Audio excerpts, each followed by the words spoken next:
Good evening, wherever you are joining us from. My name is Patricia Roxon Hammond, coming to you live from our studios at Kwabinya Point 1.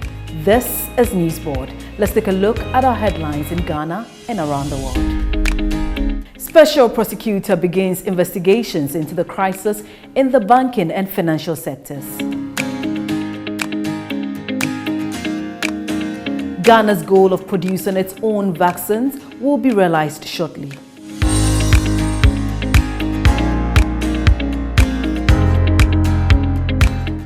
Government to convene a huge town hall meeting on the contentious electronic transactions levy.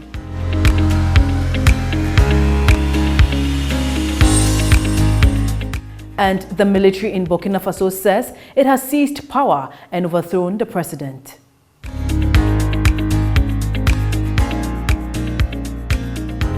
You can also watch us on Facebook, Instagram and YouTube at NewTVGH.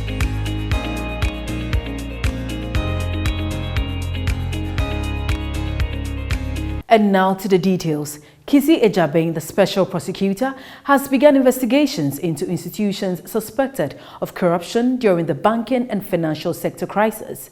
The investigations are focusing on officials from the Bank of Ghana, banks, specialized deposit-taking institutions and financial holding companies, alleging that their activities caused several banks and financial institutions to fail during the country's financial sector cleanup.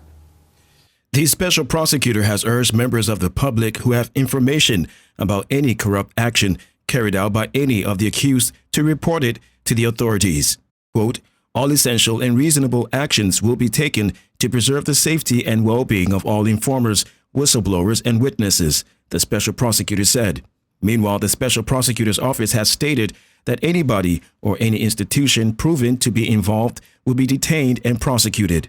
To avoid the financial industry from collapsing, the Akufo-Addo-led administration launched the Financial Sector Cleanup Project in 2017. Despite a series of meetings with various players in the education sector to discuss its members' consent, the University Teachers Association of Ghana, UTAG, claimed it is still on strike. The group says it would continue to avoid lecture halls until the government responds to its demands for better service conditions. Dr. Samuel Nkumban, president of UTAG's University of Ghana branch, said the authorities in charge of ensuring that the necessary conditions of service are satisfied have yet to make any concrete decisions that will persuade them to call off the strike. He stated that UTAG is prepared to return to the classroom provided the government considers a 114% base salary and interim market premium for them while they await the results of the labor market study. Ghana's goal of producing its own vaccine will be realized shortly as President Akufo-Addo plans to sign the appropriate paperwork by February 16, 2022. In February, President Akufo-Addo is set to meet with representatives from Pfizer and other vaccine manufacturers. In August 2021, the government met with Pfizer vaccine producers to discuss this issue. The government also intends to put $25 million towards the creation of a national vaccine institute to lead the country's attempts to produce vaccines domestically. In addition, the institute will support vaccine research and development in Ghana, as well as the establishment of a human resource basis for vaccine discovery, development, and manufacturing. The institution was formed in response to proposals made by a government-appointed committee charged with developing a clear plan for vaccine development and manufacturing in Ghana. Ghana would require $200 million to completely manufacture COVID-19 vaccines, according to the Presidential Vaccine Manufacturing Committee. And on to some business stories. On Thursday, January 27, 2022, the government will convene a huge town hall meeting on the contentious electronic transaction levy. The activity is part of a series of interactions planned by the government with the goal of clarifying the irrelevant levies and gathering feedback and input from key stakeholders. The government also claims that the comments would help them with the levy's implementation. The e-levy is a new tax on fundamental transactions connected to digital payments and electronic platform transactions that was implemented by the government in the 2022 budget. Electronic transactions worth more than 100 Ghana cedis per day will be subject to a 1.75% fee. Minister for Finance Ken Ofori-Atta, Minister for Communication and Digitalization Ursula Owusu-Ekufo, Minister for Information Kojo Opong-Nkrumah, and Deputy Majority Leader Alexander Afenyo-Markin will all be present at the town hall meeting. International rating agency Fitch has projected that the electronic transaction levy will help increase government revenue to 20% of GDP in 2022. The 1.75% electronic transaction levy, also known as the e-levy, has become a controversial subject in the country, with both sides in Parliament sharply divided over its approval. While the majority is fully in support of the levy, the majority wants it rejected. At the moment, the e-levy bill has not been approved, as it is yet to be resubmitted to Parliament. But the government is bent on having it passed because it expects to raise about 7 billion Ghana cedis in tax revenue from the e-levy to tackle some socio-economic challenges. According to Fitch, the e-levy, in addition to the new revenue measures introduced in the 2022 budget and the fading out of COVID-19 related expenditure, will boost the country's revenue to GDP ratio to 20%, compared to an estimated 15.4% of GDP last year. The agency further forecasts that Ghana's fiscal deficit will narrow by significantly less to 9.5% of GDP in 2022 and approximately 8% in 2023, as government revenue experiences a smaller margin of increase. The Minister of Lands and Natural Resources, Samuel Abdullah Jinapor, said it would be unfair to hold Chirano Gold Mines liable for the explosion, given that the company just ordered the explosives from Maxim Company Limited and so was not obliged to ensure a safe transfer of the explosives. The minister also pointed out that his outfit is working with the police and the Minister of Interior to investigate the incident and provide a detailed account. The government appears to have no plans to prosecute Chirano Gold Mines for the tragic explosion last Thursday in Apiate, a rural town between Bogoso and Bordia in the Pristia-Huni Valley municipality of the Western region. The explosion occurred when a truck carrying explosive requested by Chirano Gold Mines allegedly collided with a motorbike while traveling from Takwa to the company's location. Although the government might not sanction Chirano Gold Mines for the explosion, it has already shut down Maxim Limited and ordered the introduction of its chief inspector of mines as investigations into the incident continues, and has also suspended the registration of the company subcontracted by Maxim to transport the explosives. We'll be right back with more news after this break.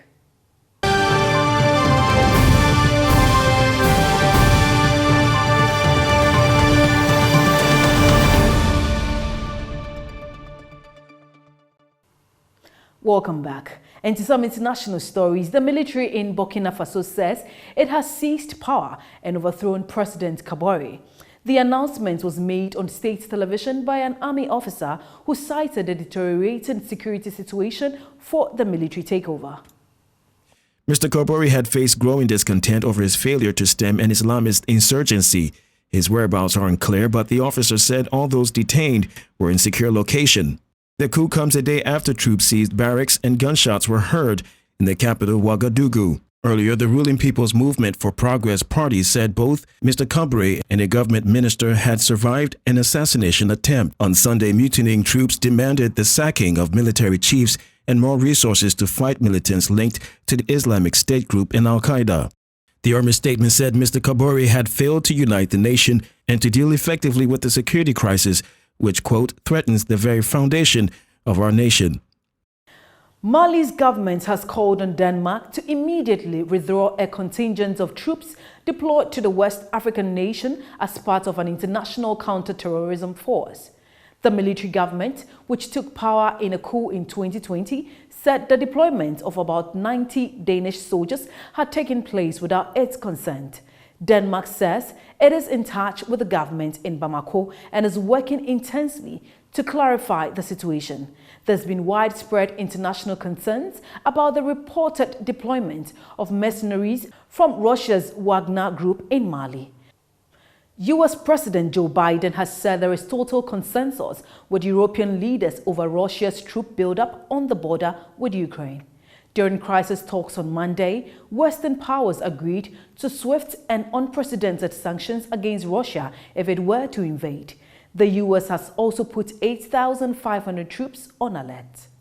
Russia denied plans of any inclusion despite deploying some 100,000 soldiers on Ukraine's border.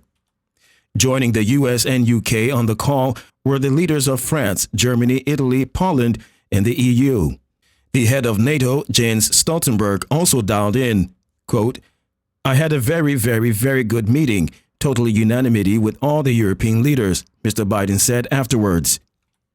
A Downing Street spokesperson said the leaders, quote, "agreed on the importance of international unity in the face of growing Russian hostility." Should a further Russian incursion into Ukraine happen, they agreed that allies must enact swift, retributive responses, including an unprecedented package of sanctions. The aim of the 80-minute video call between the allies was to agree on a common strategy against Russia's actions after some disagreements over how Western nations were responding. And on to some sports stories. At least 8 people have been killed and dozens more injured in a crash outside an African Cup of Nations football match in Cameroon. Videos showed crowds of screaming football fans being crushed at the entry gate of the Paul Biya Stadium in the capital, Yaoundé. Witnesses described chaotic scenes as thousands of fans struggled to get access. Of the 38 people who were injured, 7 are in serious condition. 1 child is among the dead, according to officials quoted by the FPN news agency. The stadium has a capacity of 60,000, but because of COVID restrictions, it was not meant to be more than 80% full for the game on Monday. Match officials were quoted as saying that some 50,000 people were trying to attend. Cameroon progressed to the quarterfinals, beating a depleted Cameroon side 2-1. Cameroon will play the Gambia, who beat Guinea 1-0. Meanwhile, Cameroon's President Paul Biya has ordered an investigation into the crash that killed 8 people outside a stadium in the capital, Yaoundé, before an African Cup of Nations football match. A government statement said the inquest would shed light on the tragic incident. And on to some entertainment stories. Charterhouse, the organizers of the renowned Vodafone Ghana Music Awards, is looking for submissions for the 23rd edition of the awards. According to Beatwaves, all musical compositions produced and or published before January 1 and December 31, 2021 are anticipated to be submitted to the Awards Academy for consideration in this year's edition of the awards. The VGMA is being organized to award deserving artists for their hard work, dedication, and contribution to Ghana's music industry. The organizers have promised music fans and industry stakeholders that this year's event will be historic, with a number of packages put in place to entertain music fans. Started in 2000, the VGMA has grown to become the most respected award scheme and indeed one of the most respected on the African continent. The event happens to be the biggest music festival in Ghana that brings together local and international acts on one platform to entertain music fans. The Vodafone Ghana Music Awards is a Charterhouse production event proudly sponsored by Vodafone. According to Sefa, her aim for the concert is to give back to her people, adding that she wants to make them feel that they are not missing out in terms of entertainment because most of the great artists are from the Volta region. And finally, talented Ghanaian female Afrobeat artist Sefaji Abena Amisu, known in the music scene as Sefa, will on January 28, 2022 host a musical jam dubbed The Homecoming 2022 at the Ho Sports Stadium in the Volta region. Sefa, who has shared the stage with a number of prominent Ghanaian artists, will perform alongside some hip-life artists to thrill music fans with their various hit songs. The Homecoming concert will also serve as a platform for several upcoming artists to prove their worth on stage in the presence of thousands of music lovers. Some of the artists billed to rock the stage alongside Sefa include D Black, Kofi Mole, Kofi Jamar, and Mr. Drew, among others. Bound to be an event with fantastic performances from an incredible lineup of celebrated music icons, organizers of the event are looking forward to a wonderful music jam yet to happen in Ho. And that's it for NEWSBOARD. Let's take a look again at our headlines. Special prosecutor begins investigations into the crisis in the banking and financial sectors. Ghana's goal of producing its own vaccines will be realized shortly.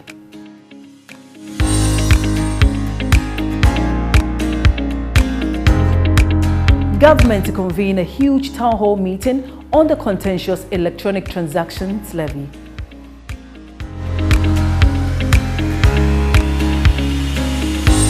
And the military in Burkina Faso says it has seized power and overthrown the president.